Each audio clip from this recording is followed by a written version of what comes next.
Hi guys, it's good to be back. As promised, I'm starting a new series of video now that I came back from my holiday. We were in Sicily for the last 2 weeks, 10 days, enjoying life, great food, and it got me thinking a lot about what value I can bring here on this YouTube channel. Something unexpected did happen though, and I want to start by talking about that because it might change the path that I had originally planned for the content here. In the last video I made, I told you I would teach you Transcendental meditation for free because I paid a lot of money for it, and that it is an easy technique that anyone can learn. It is secular, anyone can learn it quite fast, and it can really do good things for your life in general. So I had planned and researched and worked on that for some time until a couple of days ago, where I received an email, an official email from the Maharishi Foundation, the foundation that has trademarks the actual words Transcendental meditation, asking me to remove my videos, and that if I was continuing to teach Transcendental meditation online for free, which I actually didn't even start yet, I could get sued for how do they call it? Trademarking, whatever, right? So before that, I actually received some threatening messages from one of our subscribers that had access to my private messages because she had come to me in the past for advice on her morning routines, following some videos I had made before on my own morning routine. So this person told me she had saved up and paid for Transcendental meditation, and that she would report me because she thought it was not fair that she paid for it and other people would get the instruction for free. Obviously, she missed the part of the course that explained the compound effect that the more people meditating at the same time had on what they call the universal consciousness. They teach you that the more people reach that state of transcendence, the more people get in contact with their self, with a capital S, the greater the impact on the planet and its inhabitants. But yet, it appears that these people meditating don't matter as much if they are not rich people that can afford to be enlightened for the small sum of a few $1,000s. I'm not angry at this woman for reporting me. Really, I'm not. I was sad for a few minutes and I just pitied her ignorance and selfishness. That is what it is, pure selfishness, because she had to pay for it. She thinks it might infringes her experience if others learn it for free. Less fortunate people that cannot afford such a sum for a meditation course should not get the benefits of it. I don't want to get into politics on this channel, but this type of close-minded thinking is typical, unfortunately. I bet I pay more taxes than her. Should that annoy me? Should that create suffering within myself? How will me teaching people that are less fortunate than I am and cannot afford to do the course, but need it just as much, make her experience in meditation worse? Why the need for such exclusivity, or the need to belong to an elite group of people? I don't want to waste any of my or your energy on that matter. I have taken out the video that they have asked me to do. I complied with their demands, whether I agree with them or not. Let's just move on altogether and focus on what is really important: living a better life, getting rid of negative thoughts and feelings we all have on a daily basis, and take control of our bodies, minds, and spirits.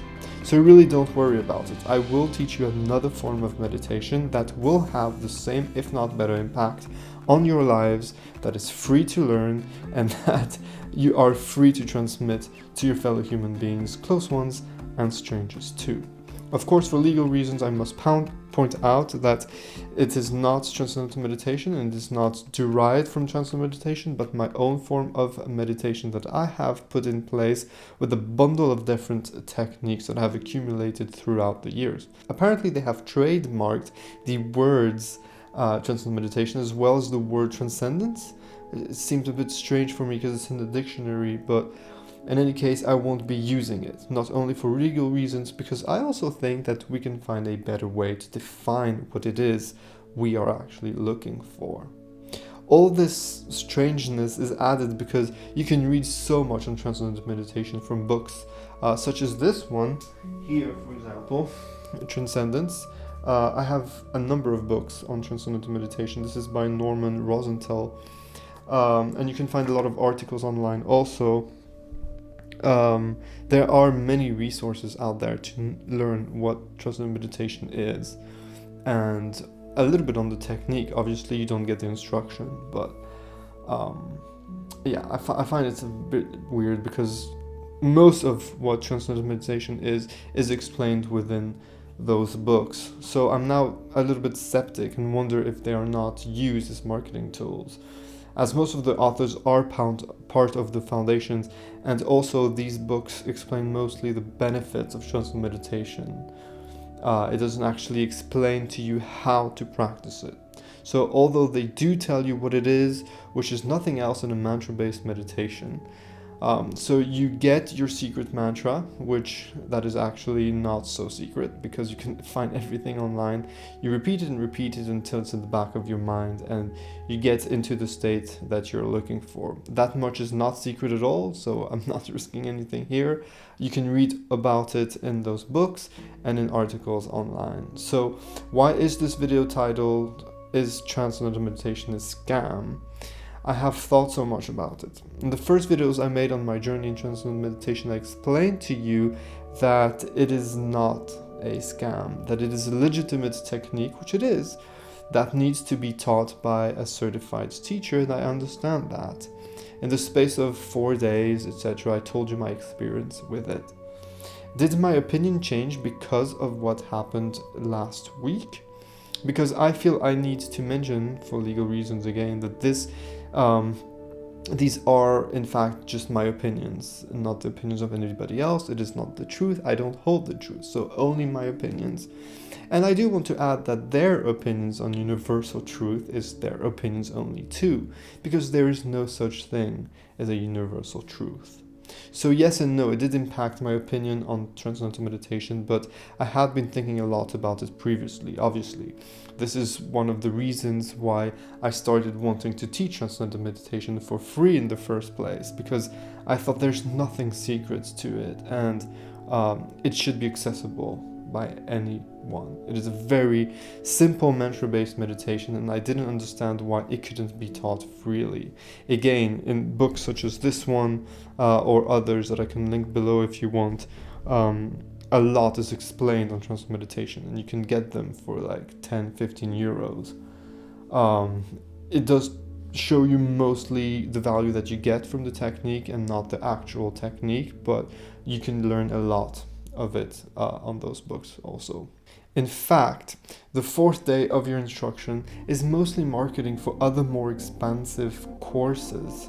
So you have the second, more advanced course, and much more expensive course, which is on levitation. This course doesn't seem to be as popular as the first one, obviously, but yeah, that's what it is, levitation. So like, you levitate, you float, you fly. I'm sure it's metaphorical, I don't know, I didn't do it, I don't have an opinion on it because, yeah, I didn't do it, so I don't know much about it, but they do talk about it a little. And you receive emails every week, more than once a week usually, on courses for a few thousand euros. More courses, more retreats, more courses, more courses, more retreats. And it is a big business. And when they tell you to sign up to this newsletter, they tell you it's so that you get lessons, so that you continue learning, so that you get value, but it's mostly 99.9%. I didn't really receive anything that is of value apart from telling you, buy this new course or whatever. So yeah, that's what it is. And then you can do the teacher's course to actually become a teacher. And that is only reserved for people with very rich mummies and daddies. Or unless you have your own money. But there's a lot of young people doing it now, and it really is very, very expensive. It's more than a few thousand euros. And what happens after you become a teacher? Well, you only teach within the Transcendental Meditation Organization. And this I find a little bit strange, a little bit odd. So imagine you train to be a yoga teacher, and you can only teach in one yoga school, or they will sue you. Imagine you do an Aikido course, but if you tell your friends about it, they will sue you. Imagine you take a painting course that you pay $1,000 for, but if you teach your friends and family that particular brushing or color mixing technique, they sue you. I didn't want to believe it, just Look at the videos I made a few days after I received my instruction. I was so enthusiastic. I felt so strongly about the fact that it is not a scam, and maybe it is not. Again, I don't know the truth. This is my opinion, but I can reflect some months later on the experience, on what I am living right now, and I can look back and have a fresh perspective. If you don't know the story, in short, my personal story, a few years ago I had no money at all. I was way below average in what you're supposed to earn to even be considered poor by the state. My first flat was 7 square meters, that's approximately 20 square feet, I guess, something like that. I didn't have a shower, so I used a bucket with soap and a sponge to wash myself, or I would go to the local swimming pool for €70 to use a shower once in a while, or I went to some friend's place, of course. I shared a single toilet with 50 families of South American refugees on the same floor. It was pretty disgusting. There was shit everywhere, and I got really depressed and suffered from terrible anxiety. I contacted the Transcendental Meditation organization, but they didn't want me to do the course for less than €1,000 approximately. I, of course, didn't have that sum of money. Then when I moved to Berlin, I again asked, but this time it was more, because in Germany somehow it's more than in France. About €1,500, that's approximately $1,800. That's a lot of money. At the time we lived in 15 square meters. My wife was still studying and I was still a student also, part-time freelance musician, and you don't earn much money the first few months as a freelance musician in a new city, a new country, in a language you don't even speak nor understand. We had a tiny kitchen space in the corridor, and there was no way in the world I could afford such a luxury. They offered that I can pay in 3 or 6 months, but I didn't have a third of that sum. I didn't have a sixth of that sum.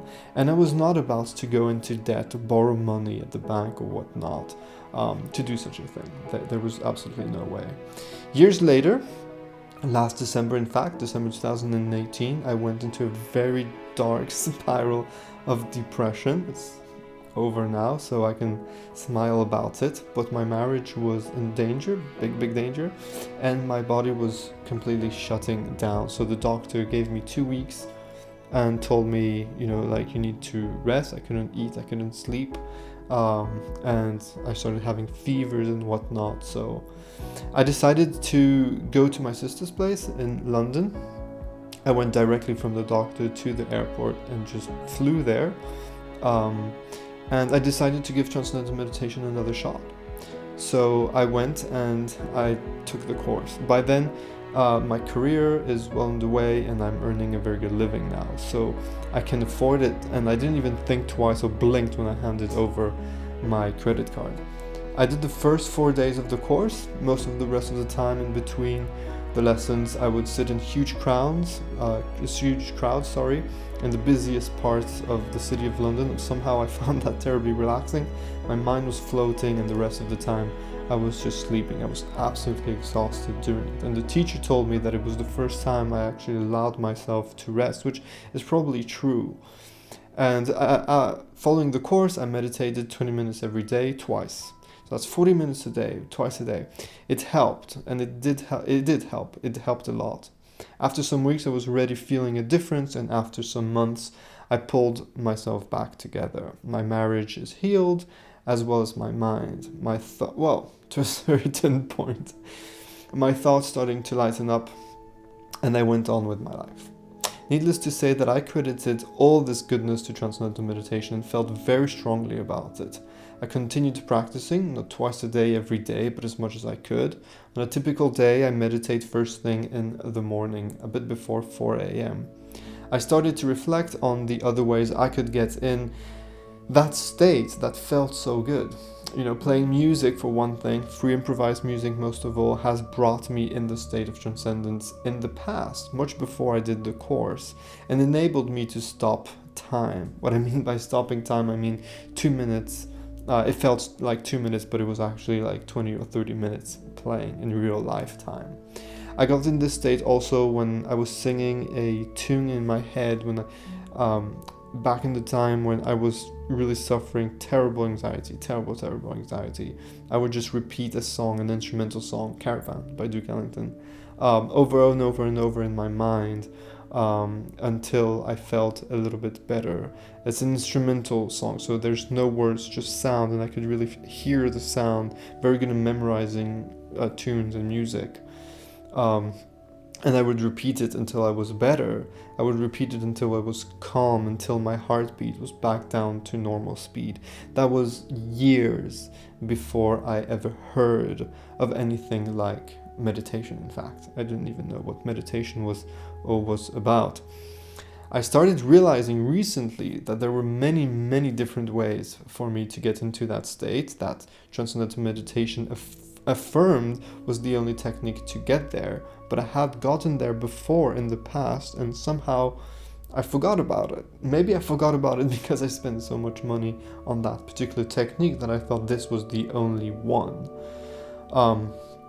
But there's a million different ways to get there. Some people do it with breathing meditation, contemplation meditation, Reiki, Shiatsu, working on meridians or whatnot, or working on your energies with Qigong and Tai Chi and certain martial arts, all those ancient techniques that are perfectly valid.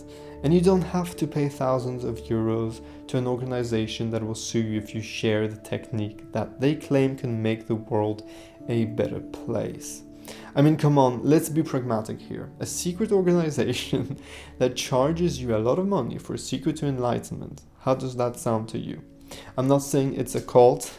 I'm not saying that, and I'm not saying it's a scam. Really, I'm not saying it is a scam. I'm not answering the question of the title to this video. I'm just saying, hey, let's think about it just for 1 minute. And it does saddens me a bit, because I met a lot of really, really good people when I did the course, and they were all very nice and very friendly. In fact, after I finished the course in London, I went to the Christmas party organized by the foundation. Everyone was very friendly, very nice. Someone made a talk about the David Lynch Foundation. We had cake, meditated together. They gave us a few books. It was really nice, really, really nice. The party took place 2 blocks away from Buckingham Palace. Buckingham Palace, if you don't know London, is where the Queen of England lives. So needless to say, the real estate there is pretty expensive. My actual instruction took place near Waterloo. So you pass Waterloo Bridge and it was on Trafalgar Square. And if you do know London, you do know how much the real estate costs there. It is one of the most expensive real estates in the entire world.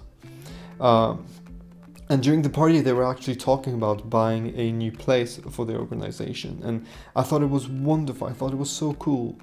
But I did have this brain trying to make little calculations in my mind. And numbers popped in my head because they were telling you about the budgets. And it was very free and it's not secret at all. I'm not going to tell you because there's no point. But I can only tell you that they are doing pretty well financially, and that's great. That is fantastic. It means that they can continue to spread that technique around the world, like they say that they do in different parts of the world, mostly Latin America and in prisons and whatnot. They were very proud to say that they teach kids that can't afford it, and people in stressful areas suffering from PTSD and whatnot. And that is fantastic. But it begs the question though, like why? Why did I get this letter? For wanting to spread the word on my channel. I'm doing it completely for free. I don't have 1 million subscribers. We just reached 1,000 something subscribers, by the way, so this is awesome. But like how to teach, why I would teach transcendental meditation for free before I took it away, I had to take it out. It had 350 views, something like this. So why is it that this technique, which is really simple, really easy to do, and really easy to explain, why is it so secret?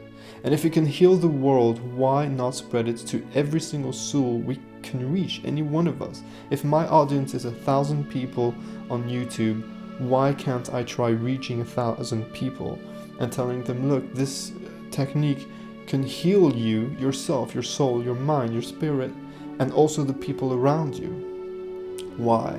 Why was I denied access to it when my wallet was empty, but greeted with open arms when my wallet was full, with a branded shirt on my back? Those are questions I don't have the answers to, unfortunately. You can make your own opinion about it.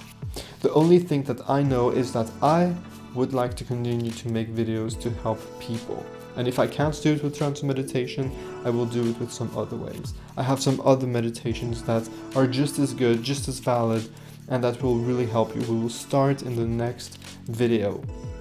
I want to help you live a better life, and I want to share with you a lot of the things that I had learned, because I've suffered so much from depression, anxiety, fears.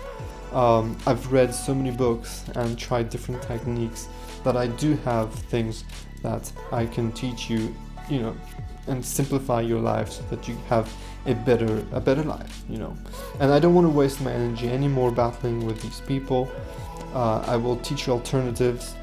And yeah, that's it. I want to finish this video on a thought I had in Sicily. I told you I was in Sicily, that's the little island at the south there. I had the great opportunity to climb on the biggest active volcano in Europe, one of the biggest on the planet, Mount Etna. It was very, very humbling. Miles of black lava, black and red, because with the oxidation it rusts. Couldn't find the word, it rusts. So there's black and red, and you can really see and feel the power of Mother Nature right there in front of you.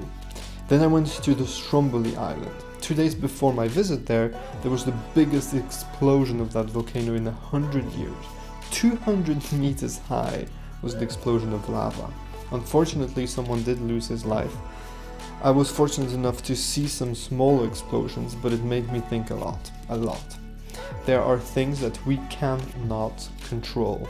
As I was laying there on the black sand beach from the ashes of this great volcano, my feet in warm waters, I was then able to swim in the water. It's just a normal beach basically, but it's black because the sand is ashes and the rocks is lava, and the water is very, very warm. And I thought about it that in 2019, with all our technology, we cannot predict the next eruption. They can't predict where the next crater will be on that volcano. There's so much that we don't know, and so much that we cannot do. We can put a man on the moon, we have supercomputers on our wrists or in our pockets, but we cannot create water. We cannot create life. We can take away life, but we can't create it. Nature is so complex, so beyond our understanding. And we as humans are one of the smallest part of that nature. We claim we can access God with pre-written words we can't understand and techniques we cannot master. But we can't. I believe in something better and greater than us. You can call it God if it makes it easier for you to understand. I really don't mind. But that God, that divinity is inside nature. It is just too complex to explain in any other way. Was it Einstein? It was Einstein that said something along the lines of, nature is too perfect not to believe in God. Just think of a woman creating a baby. Everything happens out of her control, from a tiny little seed to a head and arms and toes and fingers and eyes that can see and ears that can listen, a heart that can beat and lungs that will transform oxygen in life energy. Thinking of all this on my black and rusted volcano, I couldn't stop thinking about the fact that it is impossible for a man-made technique, be it transcendental meditation, be it religion, or any other man-created dogma, to reach that divinity. You can touch your own divinity very easily, in fact, because it is inside of you, within your consciousness, within your body, within the nature that surrounds you. No mantra will bring you to it, only you can. No prayer will bring you to it, only you can. Nobody else, no rabbi, priest, or whatever spiritual teachers out there can bring you closer to your own divinity. Only you can. So that's it, I guess. I hope you enjoyed this video. If you have, please put a thumbs up. It's not really what I had in mind, as I was planning on getting into some techniques of meditation today, but please make sure that you do subscribe to this channel and press the little bell button to be alerted next time I post some new content. I cannot really teach you anything, as I said, but I can help guide you, or help you guide yourself into living a better and more fulfilled life. So have a nice week, and I will see you in the next video. Take care. Ciao.